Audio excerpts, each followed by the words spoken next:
पर आता है, नदियों नालों के द्वारा समुद्र में जाता है, फिर समुद्र से भाप बनकर सूर्य के द्वारा बादल बन करके और फिर बरस जाता है। इसलिए इस जल का क्रम जो है वो भी अनवरत रूप से चल रहा। पृथ्वी जो है, सूर्य है, चंद्रमा, जितने लोकांतर है वो सब चल रहे हैं, घूम रहे हैं, कोई स्थिर नहीं है। पृथ्वी जो है सूर्य की परिक्रमा करती है, पृथ्वी की परिक्रमा चंद्रमा करता है।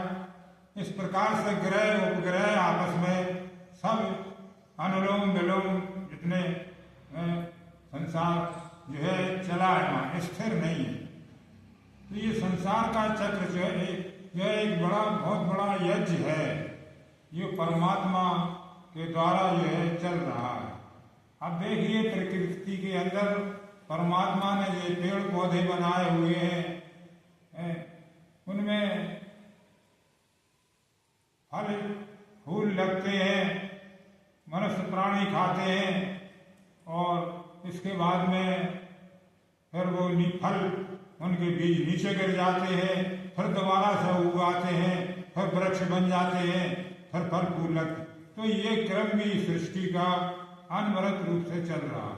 परमात्मा ने एक बार जो है सृष्टि के पदार्थों को बना दिया, बार बार नहीं बनाना पड़ता। पेड़ पौधों का बीज जो है एक बार उसने पैदा कर दिया, वो मिटेंगे नहीं। पेड़ को आप काट दोगे सूख जाएगा, दोबारा से पानी गिरेगा, फिर पैदा होगा। तो इस प्रकार से संसार में यज्ञ हो रहा है, और यज्ञ जो है अब यज्ञ जो है हम भी करते हैं प्रतिदिन। अग्नि में यज्ञ होता है। व्यक्ति जब भोजन करता है तो पेट के अंदर जो जठरा अग्नि होती है उसमें हम अन्न की आहुति डालते हैं, और वो अन्न अग्नि में पचकर यानी शरीर को पुष्टि देता है, रुधिर बनता है, शरीर को शक्ति देता है, और इस प्रकार से अनवरत चलता रहता है। इसी प्रकार से संसार में प्राणियों के द्वारा ये यज्ञ चल रहा है। यज्ञो है श्रेष्ठतम कर्म, यज्ञ के बिना संसार में कोई कर्म नहीं है, और यज्ञ को प्रतिदिन करना चाहिए। ये पंच महायज्ञों का विधान किया गया है, प्रतिदिन मनुष्य को करना चाहिए। इससे वायु जल की शुद्धि होती है, वर्षा शुद्ध होती है। वर्षा के अंदर जो गैसें अनेक प्रकार की जो व्याप्त हो रही हैं कारखानों के द्वारा, मशीनों के द्वारा, कार्बन डाइऑक्साइड विषैली गैस वातावरण के अंदर जो घूम रही हैं, उसका सारी दुख बीमारियों का एक ही इलाज है, और वो है यज्ञ। और इसको पर्यावरण को हम जितना शुद्ध रखेंगे उतना ही जो है वो हमें लाभदायक। एक कथा आती है, एक बहुत बड़े सेठ थे, वो बहुत दान पुण्य किया करते थे।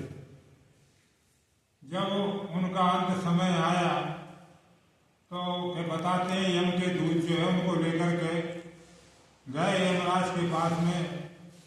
उन्होंने पूछा कि भाई कौन आया है? उनका फला सेठ आए हैं, बड़े धर्मात्मा है, इन्होंने जीवन भर कोई पाप नहीं किया। उनका चिट्ठा, उनका खाता जो है खोला जाए, देखा जाए तो उसमें हर जगह यही लिखा था, इन्होंने दीन दुखियों को दान किया, भूखों को अन्न दिया, प्यासों को पानी पिलाया, बाग लगाए, कुआं बावड़ी खुदवाए, और अनेक प्रकार के जो है उन्होंने स्कूल तालाब। तो उन्होंने कहा ये तो बहुत बड़े धर्मात्मा है, तो इनको जो है स्वर्ग में भेजा दो। जब स्वर्ग में ले जाने की तैयारी होने लगी तभी एक देवता आकर के खड़े हो गए वहां पर। वो कहने लगे महाराज मेरा जो है इस व्यक्ति पर ऋण है, कर्जा है, ये जब तक चुकाएगा नहीं कर्जा मेरा तब तक ये स्वर्ग में नहीं जा सकता।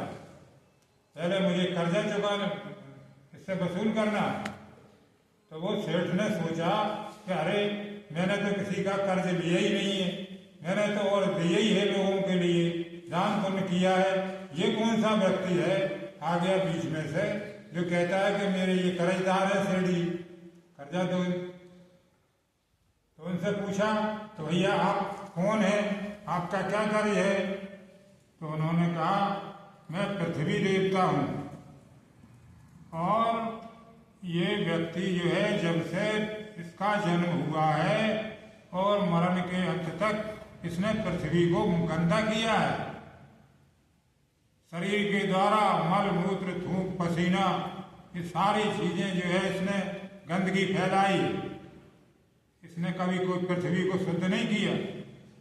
पूछिए इससे, इसने कभी शुद्ध किया हो? तो कहने लगे हाँ महाराज ये तो मैंने नहीं किया। तो उन्होंने कहा, यमराज ने कहा कि इसको जो है सुअर बना दो, 100 साल तक जो सुअर की योनि में रहेगा और ये पृथ्वी पर रह करके मलमूत्र विष्ठा उसकी सफाई करता रहेगा, तो इसका तुम्हारा कर्जा पूरा हो। अब उसको जो है सुअर बना दिया गया, वो पृथ्वी की सफाई करता रहा, शुद्धि करता रहा। अंत में जब 100 वर्ष पूरे हो गए वो आया पास में, तो उन्होंने कहा भाई यमराज ने कि अब इनको इनका कर्जा माफ हो गया, अब इनको स्वर्ग में भेजो। तभी एक दूसरा देवता आकर के खड़ा हो गया। वो कहने लगा महाराज मेरा इसके ऊपर कर्ज है, ये जब तक ये कर्ज नहीं देगा तब तक ये स्वर्ग का अधिकारी नहीं है।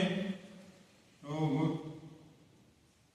सेठ जी कहने लगे भैया तू कौन सा, तुझसे मैंने कौन सा कर्ज लिया है बता? मैं तो कर्जदार नहीं हूँ, एक कर्ज था वो पटा दिया मैंने। तो कहने लगे मैं जल देवता हूँ, और तुमने जो है सारे जीवन में शुद्ध जल का प्रयोग किया है और उस जल को अपवित्र बना करके मलमूत्र बना करके जो है उसको बहा दिया है गंदी नालियों में। तुमने जो है जल की कभी शुद्धि नहीं की, तुमने जो है जल की अशुद्धि की है। बोलो तुमने जल की शुद्धि की है? कहने लगे हाँ महाराज ये तो मैंने नहीं किया। तो कहने लगे इसको मछली बना दो, इसको मगर बना दो, ये जल की शुद्धि करता रहेगा, इसका कर्ज पूरा हो जाए। उसको 100 साल तक जो है मछली बना दिया गया और मत्स्य बना दिया गया, तो जल की शुद्धि करता रहा। अब टाइम पूरा होने के बाद में फिर आया वो, फिर यमराज ने कहा कि भाई अब इसको भिजा दो आप स्वर्ग में, इसका कार्य पूरा हो गया। एक देवता आकर के फिर खड़ा हो गया, कहने लगे तुम कौन हो? कि मेरा कर्जदार है, मैं वायु देवता हूँ, इसने इस पे मेरा कर्ज है। इसने शुद्ध वायु को तो ग्रहण किया है और बदले में अशुद्ध वायु छोड़ा है। इसने पर्यावरण को, हवा वातावरण को अशुद्ध किया है सारे जीवन भर। इसने अपने सारी शरीर के द्वारा मलमूत्र गंदगी फैला के और वायु को गंदा किया है, इसलिए ये मेरा कर्जदार है। उसको जो है फिर यमराज जी ने सर्प बना दिया कि जाओ 100 साल तक तुम सर्प की योनि में रहो। अब सर्प क्या करता है? सर्प जो है वो विषैली वायु को खींचता है, वो उसका आहार है विषैली वायु। और तो इस प्रकार से उसके अंदर जो विष बनता है तो विषैली वायु को ग्रहण करता है। तो सर्प की योनि में रह करके उसने विषैली वायु को खींचा। इस प्रकार से वो व्यक्ति जब परेशान हो गया तो अंत में एक महात्मा जी मिले। उनसे कहा महात्मा जी मैं परेशान हूँ, मैंने दान पुण्य बहुत सब कुछ किया, लेकिन इसके बाद भी जो है मुझे ऐसी ऐसी यातनाएं दी जा रही हैं, आप कोई उपाय बताइए। तो महात्मा जी कहने लगे देखो भाई तुमने अपने जीवन में यज्ञ नहीं किया, कभी तुमने यज्ञ किया है क्या? कि नहीं यज्ञ तो नहीं किया मैंने, दान पुण्य तो बहुत दिया है मैंने, लोगों को खाना तो बहुत खिलाया है, कुआ बावड़ी भी खुदवाए, सब कुछ किया। कहा यज्ञ किया करो, यज्ञ एक ऐसा साधन है जिससे पृथ्वी देवता, जल देवता, वायु देवता, आकाश देवता, सारे देवता इससे प्रसन्न हो जाते हैं, पुष्टि होती है, सब पवित्र हो जाते हैं, सबकी शुद्धि हो जाती है, इसलिए तुम यज्ञ किया करो। इसलिए संसार के अंदर जो है यज्ञ से सारे देवता, चाहे वो चेतन देवता हो चाहे जड़ देवता हो, सब उससे प्रसन्न होते हैं। और इसीलिए कहा गया है यज्ञ है श्रेष्ठतम कर्मा। यज्ञ जो है संसार में श्रेष्ठतम कर्म है। प्रत्येक प्राणी के लिए यज्ञ करना चाहिए, त्याग की भावना करना चाहिए अपने जीवन के अंदर। ओम शांति शांति।